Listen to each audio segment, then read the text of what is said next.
Okay, dear friends in Dhamma, we have come to the last question and answer session. We have received a couple of written questions, maybe 3 questions. And we'll start with 3 questions. We have 4 questions, Bhante. 3 on meditation experiences, Good. 1 on Dhamma. Right. Report number 1, sitting meditation. Dear Bhante, what should one do when there is nothing to note? Meaning, after about half an hour of good concentration, where the mind becomes to a stage of dormancy or not getting connected with the external environment. At this point, the yogi feels quite calm and comfortable. How does one feel the next stage? Theruvan Saranai Bhante. Yeah, actually, we need to see how you have reached there. Basically, through samatha meditation also, you can reach some kind of tranquil state. And again, when you are practicing anapanasati, say, probably you have heard, say, we simply establish mindfulness, sato asasati, sato pasasati, on breath. Mindfully breathing, mindfully, say, noting the in-breath, out-breath, so we are continuing. After that, you start investigating the properties of the breath, maybe long, short, like that. And after that, probably you are observing various other subtle aspects, whether it is the beginning, the middle, the end. So likewise, you are continuing. And later you come to a state where the breath disappears. Passambhayam kaya sankarang asasisamiti sikkati. So when you are coming to this stage, are we... now, certain person can come to this stage without much of enough wisdom aspect. So simply the concentration has developed, and again the breath has fairly calmed down, disappeared, become subtle, and then you feel like there is nothing to observe. Breath has disappeared. So one option is, if we are coming on this path, if you are at this stage, say you can simply stay quiet for a while, so that the next stage has to naturally evolve. So we can't actually jump to a next stage, or we can't purposely generate the next state. So the next state has to happen when the conducive conditions are available. Say you are maintaining mindfulness, maintaining concentration, and you are keeping your attention at the breath, but breath has disappeared, and you are maintaining that state patiently. So as we discussed maybe on yesterday or day before yesterday, so 2 things are possible. One thing is that you might fall asleep because there is nothing to observe. So you have to avoid that. So you have to maintain the vigilance. The other thing is, while you are keeping like that, so various other sensations can happen naturally. Say throughout your body, various other sensations can appear. Then you can start observing them. So that is another way.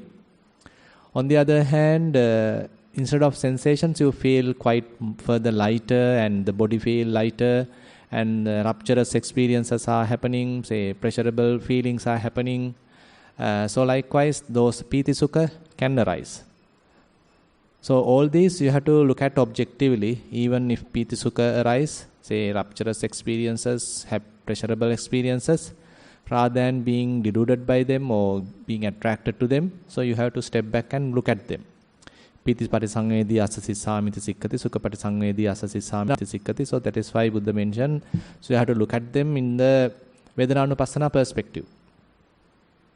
So all these things have to happen. I mean, once you reach Passambhayam kaya sankarang, the calming down of the breath, so you can't simply generate the next state purposely. But this next state has to naturally evolve, naturally has to happen. But our duty is to simply maintain our practice, continue our practice till that next state is available.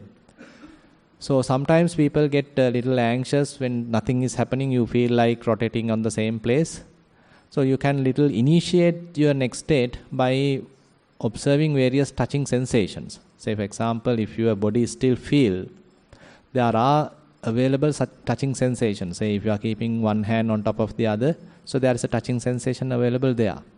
Say if your legs are crossed and if they are touching, then there is touching sensation there. Maybe at your buttocks there is touching sensation. So likewise, there are certain contact points. So if those places you can observe carefully, so that you are somewhat purposely initiating that next stage. Not a bad thing, but you can do because those sensations are available. So likewise, many possibilities are there. So when you reach this stage. Yeah. Report number 2. Avasarai Gauravaniya Swamin Vahansa. I am new to mindfulness and have been practicing for few months. Sitting meditation. Primary object, stomach expansion and contraction. Earlier, I was easily distracted by sounds and pain, but now that has minimum impact on me. I get so many thoughts. Earlier, I tried to stop them arising, and later I understood that it is not the correct way. Now I try to observe them and understand why they arise. Day before the retreat started, I happened to meet some relatives who were selfish and used me for their advantage, and later abandoned me once I got sick and needed help. I used to resent them a lot in the past, and with time I thought I moved on. But when they visited us recently, I tend to remember selfish things they did in past. This happened often during the meditation, both walking and sitting. I know that I am generating bad karma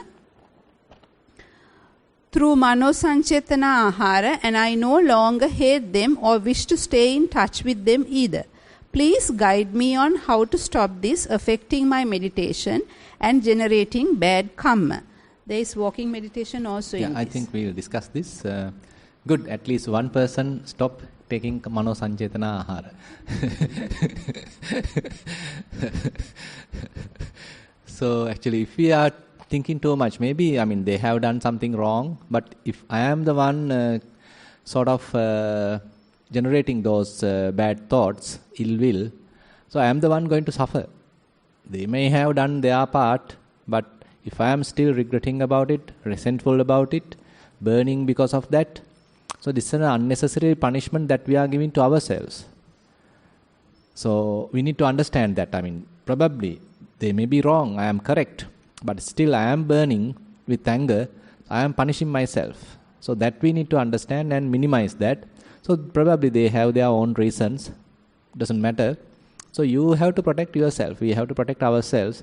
So that would be the correct approach, because we can't correct the entire world. So we can only correct ourselves. So we better mind our own business rather than correcting themselves. So I think you have understood the point. So actually most of the part involved with this mental proliferation. Say probably they might have done the slightest thing, but we multiply that. When we think about it again and again, there's a lot of constructions happen within ourselves. As a result of that, even that minor thing we make as a huge thing. And ultimately we want to hit, we want to blame, and all these things are there's a significant amount of our own additions. So, you may have your own experiences. Say, for example, you had a little argument with someone. At that time, you managed. There was no lot of problem. But suppose now you went home and you think about it. You start thinking what has happened. More you think, more you get angry. So, more you think, more you get angry. But at that time, you handle it somehow properly. You handle it. You are mindful. You handle it. But when you start thinking about it, maybe later time, and you start burning with anger even more than while you are going through that experience. So these are some unnecessary things that we do. So mental proliferation also play a very big role. So we have to, that's why, Vipassana, we are trying to minimize that mental proliferation. As much as possible, trying to keep ourselves, with an unoccupied mind. Bit of less inner chattering. Be mindful. So those are important things. Actually, in order to facilitate this process, probably you can use metta or those kind of other things, so that you are maintaining some kind of a healthy environment in your mind. But important thing is to minimize that mental proliferation. Yeah. Walking meditation. Primary object, usavanava, genayanava, tabanava. Able to be mindful and sense the variations of softness and increasing roughness of sand and gravel. Focus can be set on heel, the middle and the toes gradually lifting up and related released from sand. Then the sense of soul touching the sand. Able to be mindful for 10 to 15 steps. Earlier I would be mindful for about 20 steps. But this time, due to the incident mentioned earlier, focus was lost. I feel that my self-image is too high, that I think people I treat well and care should do the same for me. Now I understand that there is no real me or I. Please help me to stick to that into my head. Much merits to you, Bhante. Probably you can put a sticky note so that you remind it again and again. That is the purpose of sticky note. So you never forget. Actually, that is something we basically can use in meditation also. Say, I have used that basically to be mindful. Say, when I develop in mindfulness, I forget to be mindful. Because our mind prefer to stay in the past, think about the future, forget to be mindful. So what I did was, in the door, my kuti door, I pasted a little note, be mindful. So every time I come to my kuti, okay, be mindful. Say I used to, I had a little alarm clock. So there also I have pasted a sticky note, be mindful. Because our mind is forgetful. We are quite forgetful. So we forget to be mindful. Later actually the mindfulness become kind of a practice. So the mind starts being mindful. And then of course we can do it. And also Buddha sometimes when these kind of possessive thoughts are appearing in our mind, Buddha also has sometimes recommended netam mama neso hamasmi na meso attati. So you remind yourself, this is not me, this is not I, this is not myself, this is not me. So likewise a kind of a reminder for you, even when mind still don't have much kind of a real understanding, but you are a little bit of directing the mind, understanding the mind, reminding the mind, okay, this is not me, this is not myself. Likewise. So these are some certain things that we skillfully you can employ during your practice. Whenever you feel that strong sense of I, so that always has to happen with respect to some sort of an attachment, some sort of grasping. So that is another very interesting theory.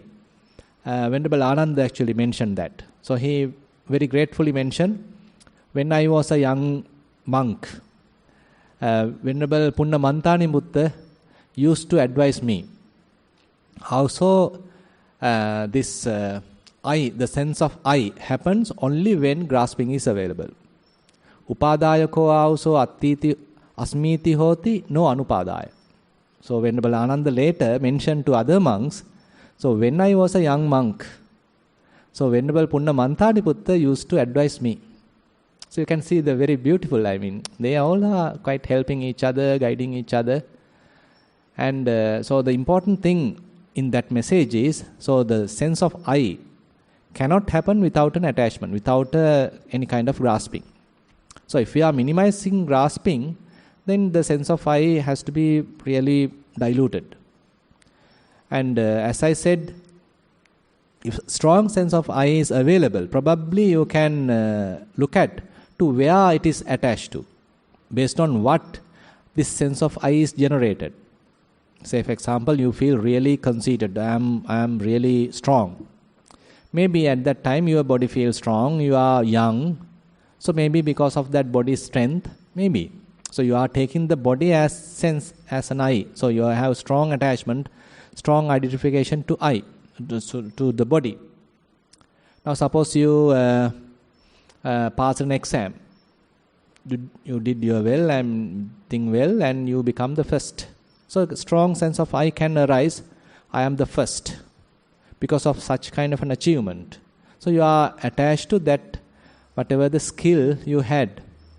But these skills are quite impermanent. We never know what's going to happen next moment. So there are many sports people, say sportsmen, who did their best, but after some time completely collapse. Maybe end up with some problems, maybe health issues, very unreliable. So likewise, sometimes we prepare kind of a sense of I due to various other conditions, and if we can look at those conditions to where I am attached to, and if you can simply disclaim that, so the sense of I also may reduce and fade away. And as I mentioned, you can also remind, so this is not me, this is not myself, this is what I am. It's another reminder that we can make so that we avoid that. So those different techniques we can use actually. Yeah. Report number 3, Theruvan Saranai Dear Bante. Sitting meditation, Anapanasatiya.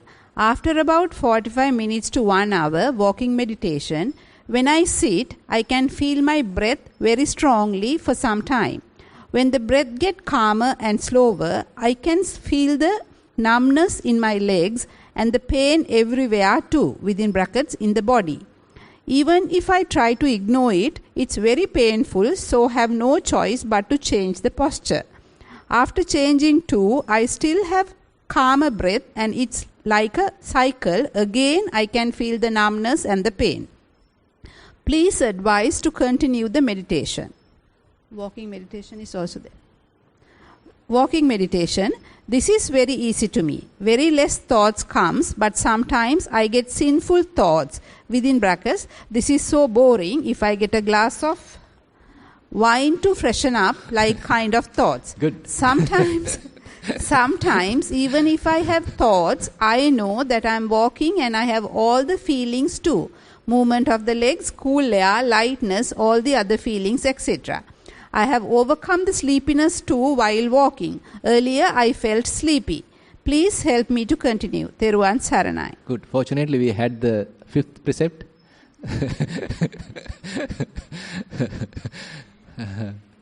So, this is why, basically while walking, so you have that freedom. So mind has the facility to little move, but you are always watching, guarding it.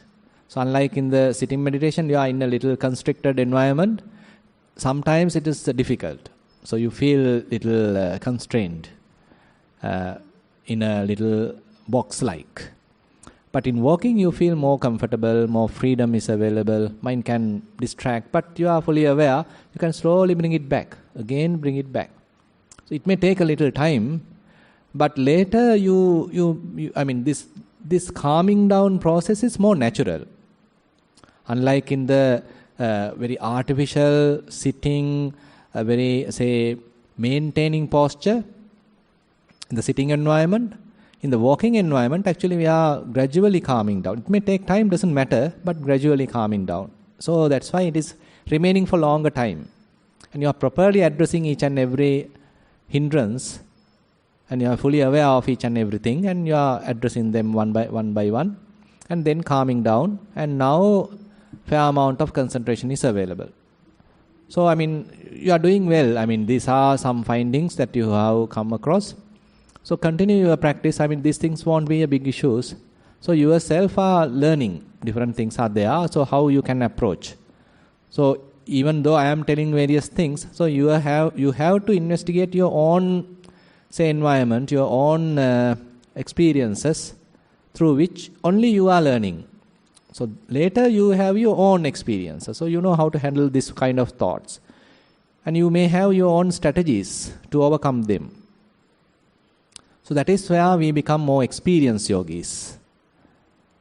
And when we are confident, then we know, okay, if these are happening, okay, I know how to handle it. If another type of thoughts are there, I know how to handle it. Another kind of obstacle is there, you know how to handle it. So likewise, you become more kind of a seasoned yogi. So you know how to handle it. Even when mind get distracted, you are not worried too much, because you know you can calm it down. You can again settle. So that is also Buddha recommended, and he actually recognized that. Now at the beginning of mindfulness practice, so we are very weak. Hindrance power is so powerful, and we easily get distracted, and once distracted, it's difficult to come back to settle. It may take long time to settle. So these initial problems are there. Later you know, okay, even if distracted, it will quickly come back. And you know that.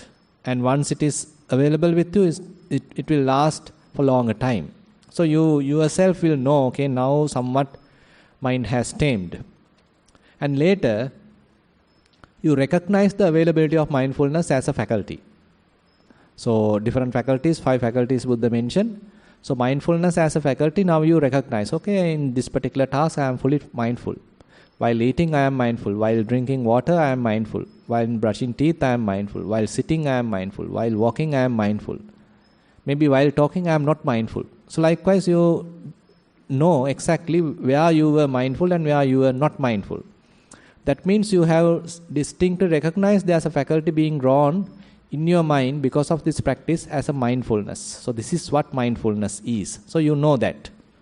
Later, when you come to the bala, the power of mindfulness, now even mind get distracted, but you are not much bothered about it because you know it is within your control, so you can quickly again establish mindfulness. So these are interesting ways that Buddha mentioned. How starting with say Kayanupassana mindfulness, then maybe Vedananupassana mindfulness, Chittanupassana mindfulness, Dhammanupassana mindfulness, then faculty, the Indriya mindfulness, Sati Indriya, and then you reach Sati Bala, where you know mind has distracted even, but you know, okay, I can easily establish mindfulness. So you know exactly what is mindfulness and various methods available to establish mindfulness. So you are a little experienced yogi now. So these are all in our learning curve, and it's a matter of continuing. Yeah. Report number 4, Venerable Swamin Wahansa, Avasarai. Question number 1. Could you please tell the name of the sutta you mentioned at yesterday's Q&A session, where the Buddha states about the relative merits of wholesome deeds? Relative merits? Relative merits of wholesome deeds. Bhante, you mentioned that if you do this, if you give a dani to Lord Buddha, or if you refrain from... Right. I think it's that. Velama Sutta. Yeah, Velama Sutta, it's in, I checked that, it's in Navaka Nipata, in the 9 factor of Anguttara Nikaya. Yeah. Number 2, yesterday you also mentioned that remembering one's past good deeds will accrue merit. My understanding is that one may remember such good deeds, within brackets, if they come to one's mind, but one should not dwell on them too much, as that leads to a form of clinging. May I know if my understanding is correct? May you attain your goals. Avasarai. Yeah, I mean, different approaches are there. That's why, I mean, even Buddha say in Dhammapada, Punyam there's a Nandati. That's a beautiful verse. Punyam me katanti nandati. Biyo nandati saggatin gato. So likewise, there's a beautiful verse in Dhammapada. So once you did a wholesome deed, so you can recollect that, you can be aware of that, you can be joyful about it, and that generate more and more merit. So that is accepted. So don't think, doesn't matter. But later, when we are further developing more towards the Sammaditthi to the other side. So now we are in the Lokiya Sammaditthi, Kammasakata Sammaditthi. But later, further you are continuing, you are not staying, you are not stagnating on this Laukika Sammaditthi. You need to further go through. And once you reach the Lokuttara kind of Sammaditthi, so you are now taking care of how this anasava state going to happen within the mind. How I should avoid eye-making, mind-making, any kind of a personality view, eye constructions. So those are now a little concern in your practice. So that is where you are, say, even when those memories come to your mind, so it may be joyful, but you are not really delighted with it. You are not allowing them to prepare a self. It is done, that's it, done. You are not allowing a second thought to appear and confirming, okay, I am the one who did it, I am the one who did it. So that kind of self-making you are minimizing. So that is where we are moving towards another direction in Sammaditthi, Anasava Lokuttara Magganga. So you are now very careful about what you are thinking. How mind is trying to cheat us, delude us, preparing a self. So this is a little deep practice, therefore. And so when you are minimizing that, so basically mind start quietening. So not too much thinking. So the past, whatever the thoughts that with respect to past, if you understand, okay, now mind is trying to delude me, telling that there was I, now the same I. So likewise, you understand that and you are minimizing. I am not worried about, or I don't want those kind of thoughts. And your practice also help in that. Practice in the sense, now suppose you practice, say, the Dhatu Manasikara. So you understood, okay, this body doesn't have any self. There is nothing significant or nothing substantial in this body. It's a matter of element characteristics. So operation of various elements. So you very well understood through your practice also, there is no person within. Say if you are practicing Vedananupassana, similarly you understood, okay, in these different feelings, also there is no person, there is no body. Or there is no person who is going through these different feelings. Feelings are happening due to contact. So likewise, this practice, Vipassana, also supports you by giving necessary wisdom support. So when mind now trying to confirm there was I and there is I right now, then you actually can use those insights which you had during your practice session to counteract them. You know exactly, okay, I am very well aware there is no I, so no point of again grasping that old habit, thinking that there was I. So now you are using this insight practice to overcome those delusions. So actually, recently I made a Dhamma sermon. So Buddha mentioned very beautifully in Dhammapada, Kumbhupamang kaya mimang viditva nagarupamang chitta midang tapetva yodheta maro panyayudehena jitancha rakhe anivesa nosya. Kumbhupamang kaya mimang viditva. You have to keep your body you have to understand your body like a clay pot. Why? Why is it beautiful? Sorry, I can't hear. It can break at any time, right? So it's like a clay pot.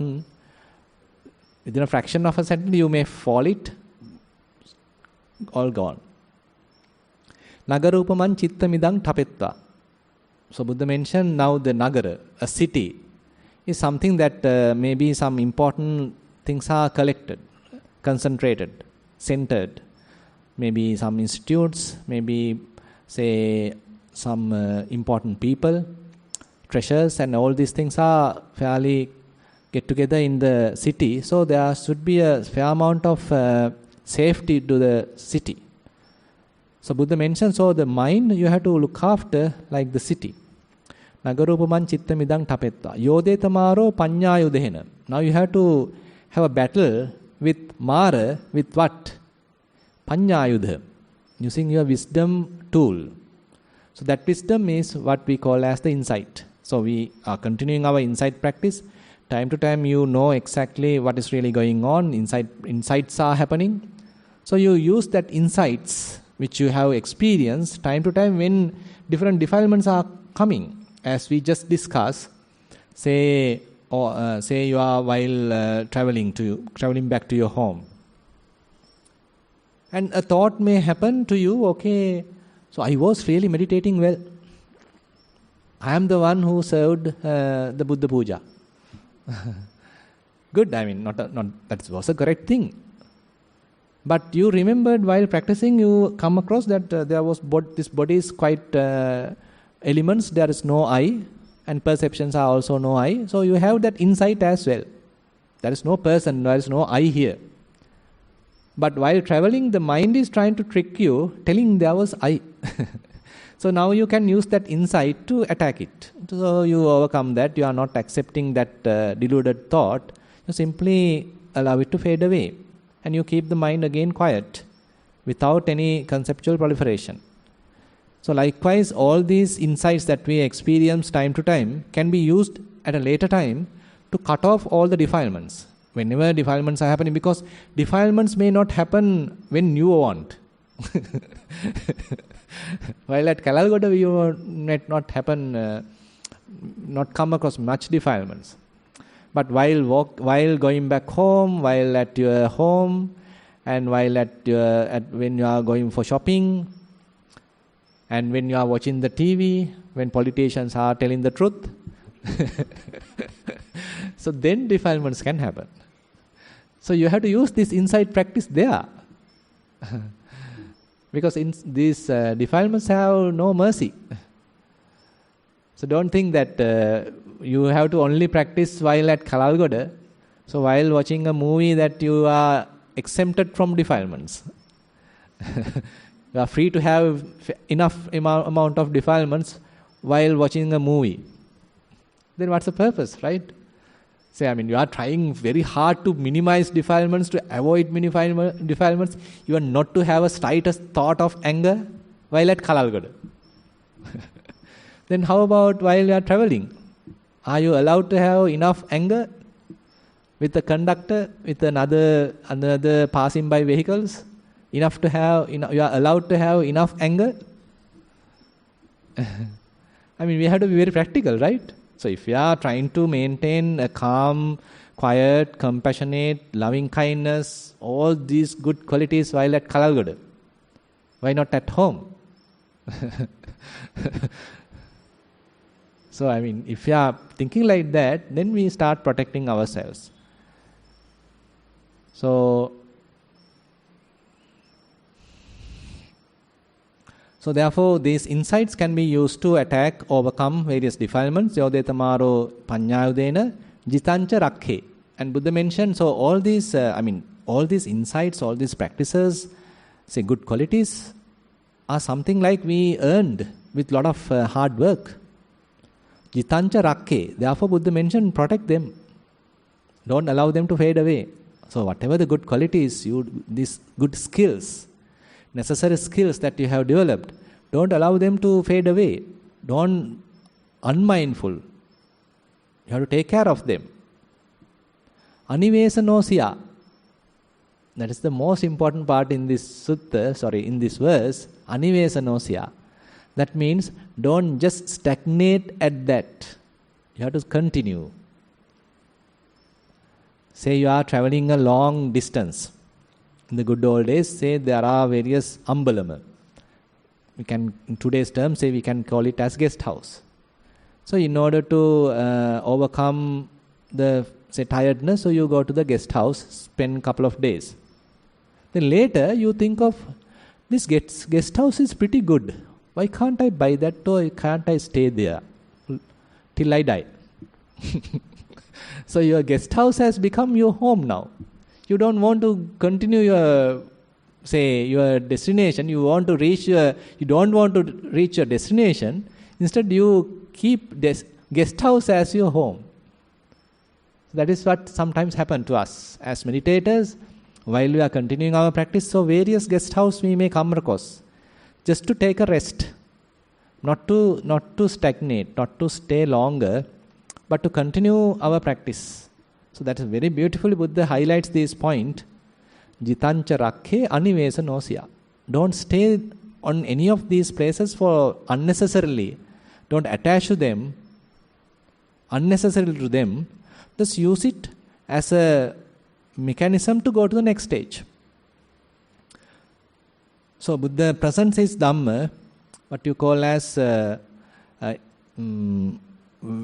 you reach one state, and after some time you feel that is gross.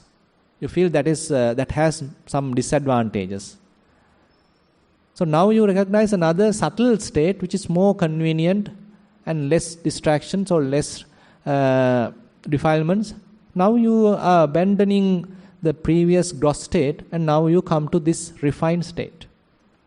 And now you stay in that refined state. Later you understand, okay, this is also prone to defilements.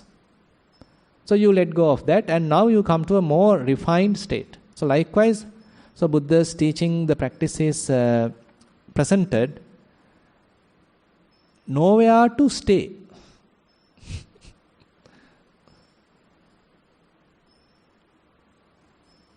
So another beautifully presented it. Sabbe dhamma nalang abhinivesaya. Probably you have heard it. Sabbe dhamma nalang abhinivesaya. Nothing is worthy of adhering to. Nothing is worthy of clinging to and staying or stagnating, strongly adhering to. Nothing is worth.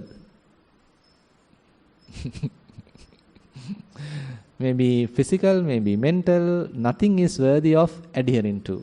So everything is simply passing by, and simply it's a matter of continuing, just continuing, that's all. Very beautifully, when we are recognizing Buddha's teaching, so how aesthetically sometimes he present it, how philosophically sometimes he present it, how pragmatically sometimes he present it. Very beautiful actually. It's a blessing to have that teaching and to practice it.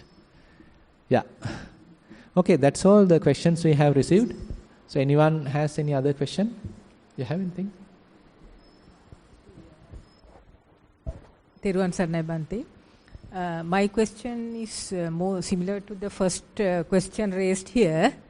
Once you, what I do normally is at least for few minutes, practice Chaturaraka Bhavana, and by the time I come to breathe Anapanasati, first two stages of Anapanasati has already achieved like, and I feel that the breath is very subtle, and then come to the stage Passambayang Kaya Sankarang. Right.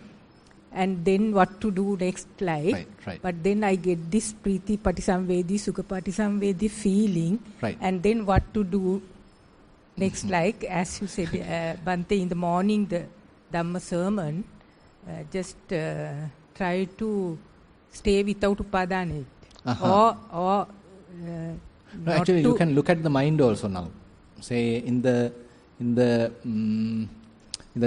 Vedanapasana section, Piti Patisamvedi, Sukha Patisamvedi, Chitta Sankhara Patisamvedi, Passambayan Chitta Sankharang, Asasisamiti Sikkati. So basically, Chitta Sankhara there means Vedana and Sanya. So when the mind calm down, body calm down, so there could be the appearance of various signs.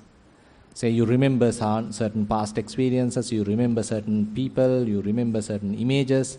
So those things can appear in your mind. So those also we have to properly overcome, so that mind become more and more pure, more and more spacious, empty. Later you can start watching the mind as well. Now when you are watching the mind, actually we are moving towards the Chittanupassana then. Chitta Patisamvedi Asasisamiti Sikkati. Now you have to look at it very relaxed manner. So allow mind to relax, and you lessen your little bit of concentration. Say, make it shallow, loosen your concentration and look at the mind. Then only the possibility of little distractions can happen. Rather than you say restricted your mind and constraining your mind and trying to look at it, you have kind of an openness and then look at it. Have a kind of attitude of openness, relaxed observation. Then there may be little movements within the mind. Now you recognize those movements, and you are slowly addressing them. It doesn't mean that we are recommending or welcoming these movements, but now we are going to a more natural kind of approach. Rather than more restricted kind of approach, we are going to a more open kind of an approach. And various thoughts happen, you recognize it and let it go. Another thought happen, you recognize it, let it go. So likewise, slowly, now natural calming down may happen within the mind as well. Now assume that there are no thoughts. Now where are you keeping your mind? Nowhere, exactly. So the body has calmed down, feelings have calmed down, thoughts also have calmed down. So no thoughts are there, no say even gross sensations or feelings are there. You can't even feel the body. And then you simply keep it as it is. So just be. So that is where vimochayan chittang asasisamiti sikkati. So you want to free the mind now. So the attitude is freeing the mind. Instead of occupying the mind, now you are trying to free the mind. Whatever the things are coming to your conscious environment, you are simply letting it go. You are not interested about them. You like to keep the mind free, without any events, without any objects. So you are maintaining that spaciousness within your mind. So then slowly you may establish in that freedom. That is the non-grasping state of mind. So in other terms, Satipatthana Sutta, Buddha represent that as that anisthitocha vihirati nachikinchi loke upadiyati. So that we may achieve in the Chittanupassana as vimochayan chittang asasisamiti sikkati. So you have the attitude of relinquishing everything, and now you are maintaining that anupadana, the non-grasping state of mind. And you simply have to dwell in it. Dwelling there, staying, consolidating that state of mind. So while being there, probably various other phenomena might arise. Then you seeing it. Aniccanupassya asatisamti sikkati. So you see that they are coming and going. Viraganupassya. So you have kind of a dispassionate attitude. You allow them to pass. You are not interested. Nirodhanupassi. And you see even the craving fading away. No craving now. So craving also has ceased. And whatever the other phenomena also go into the cessation, ceasing part. And patinissagganupassi. And you have the attitude of relinquishing. Whatever arises, you simply relinquish. Let it go. And again come back to emptiness. So if we are practicing like that, so ultimately, so this Anapanasati Sutta, so that 16 steps help us to establish very well in the emptiness. Yeah. But do we have to follow that order, like Vedananupasana? No, very much like it is the natural order typically happens, but later certain steps may skip. Yeah, we quickly come to another stage. That doesn't matter. I mean, it is all right, no problem at all. We don't. It is not compulsory to go each and every one and come into the next one. We can skip and come to the other one quickly. Yeah. Sometimes before Vedananupasana, Chittanupassana can. Also can. I mean, once you are familiar with all these three, you can immediately even start with Chittanupassana. Doesn't matter. No problem. Thero Yeah. yeah.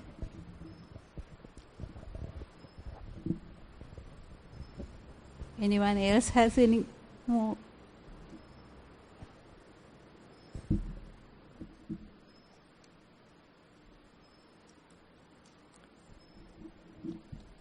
Okay, then we can wind up the session. So there are a few sharing of merits. On 17th Saturday, yesterday, breakfast dana was offered by Mr. Sunil Cabral and Mrs. Shriyani Cabral and Mrs. Priyanta Chandradeva. Priyanti Chandradeva. Much merit and blessings for them. And then 18th, that is today, breakfast dana was offered by Nilanti Jayatilaka, Nadisha Jayasinghe and family in memory of late Chandima Jayatilaka. May he attain supreme bliss of Nibbana. Then lunch dana was offered by Mr. P. Vidyaratna and Mrs. Priyanti Vidyaratna. Blessings for Mr. Vidyaratna. May all the yogis realize Four Noble Truths and attain Nirvana. And again, Punyanumodana from Kalalgoda committee, Mr. and Mrs. Vidyaratna spent their valuable time and sponsored city water supply and the water pump to Kalalgoda. So they want to share merits on that as well. So we all have gathered here for 3 days and spent fair amount of time. You have any question? No? Yes? No? Right. Okay. So, and all these merits that we accumulated so far, let's share with all the living beings. We share these merits with all the past relatives, and we share these merits with all the celestial beings as well. Also, let's wish these merits help us also to attain path, fruition, Nibbana. While keeping these good wishes in our mind, let's recite the traditional verses. Ettavata hehi sambatang punya sampadang sabbe deva anumodantu sabba sampatti siddhya එත්තාවතා ච අම්හෙහි සම්බතං පුඤ්ඤ සම්පදං සබ්බේ බුතා අනුමෝදන්තු සබ්බ සම්පatti සිද්ධියා එත්තාවතා ච අම්හෙහි සම්බතං පුඤ්ඤ සම්පදං සබ්බේ සත්තා අනුමෝදන්තු සබ්බ සම්පatti සිද්ධියා ආකාසට්ඨා ච බුම්මට්ඨා දේවා නාග මහිද්దికා පුඤ්ඤන්තං අනුමෝදිත්වා චිරං රක්ඛන්තු ශාසනං ආකාසට්ඨා ච බුම්මට්ඨා දේවා නාග මහිද්దికා පුඤ්ඤන්තං චිරං රක්ඛන්තු දේශනං ආකාසට්ඨා ච බුම්මට්ඨා දේවා නාග මහිද්దికා පුඤ්ඤන්තං අනුමෝදිත්වා චිරං රක්ඛන්තු මම් පරං ඉදං වෝ ඥාතීනං හෝතු සුඛිතා හොන්තු ඥාතයෝ ඉදං වෝ ඥාතීනං හෝතු සුඛිතා හොන්තු ඥාතයෝ ඉදං වෝ ඥාතීනං හෝතු සුඛිතා හොන්තු ඥාතයෝ ඉමිනා පුඤ්ඤ කම්මේන මාමේ බාල සමාගමෝ සතං සමාගමෝ හෝතු යාව නිබ්බාන පත්තියා ඉමිනා පුඤ්ඤ කම්මේන මාමේ බාල සමාගමෝ සතං සමාගමෝ හෝතු යාව නිබ්බාන පත්තියා ඉමිනා පුඤ්ඤ කම්මේන මාමේ බාල සමාගමෝ සතං සමාගමෝ හෝතු යාව නිබ්බාන පත්තියා සාදු සාදු සාදු. I again like to remind about that 5 days English medium retreat. So you can pass the message if anyone is interested. They can join. It starts on 25th of this month and enough space is available. It will be conducted in Nissarana and the organizer is Mrs. Rupika Gunawardana. Okay, then we can wind up the session. Yeah.